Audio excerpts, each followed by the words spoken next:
Just দেখো তোমরা একবার ওর মুখটা দেখে, খুব শান্ত মনে হচ্ছে না? কিন্তু ওকে খাওয়াতে গেলে যে ও কত জ্বালায় জাস্ট একবার দেখো। আমি এখানে চিড়ে সেদ্ধ করে নিয়ে এসেছি, একটু সামান্য বাটার দিয়েছি, কলা দিয়েছি।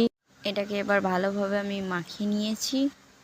সত্যি যদি এরকম তুড়ি মেরে সব কাজ এত তাড়াতাড়ি হয়ে যেত তাহলে কতই না ভালো হতো। এদিকে রিশানবাবু বসে বসে খেলা করছে, আমি ওর মুখে এক গাল দিয়েছি। আর ওর মুখের রিয়াকশানটা দেখো, মুখে দেওয়ার সাথে সাথে ওয়াক ওয়াক করতে লেগেছে। এটা ওর সব সময়কার কাজ, যখনই ওকে কিছু খাওয়াই তখনই ও ওরকমই করে। প্রথম প্রথম তো ভয় পেয়ে যেতাম যে গলায় লেগে গিয়েছে এটা ভেবে, কিন্তু এখন অভ্যাস হয়ে গিয়েছে, ওর এই জিনিসটা বুঝে গেছি। একবার দেওয়ার পর আর একবার দিয়েছি, এটা মুখে ভরেই বাবু মেরে দিল দৌড়। আর দেখো জানলার ধারে এসে উঁকি মারছে, ও আর খাবে না, এরকম একটা ব্যাপার। খাবে না বললেই কি আমি ওকে ছেড়ে দেবো নাকি?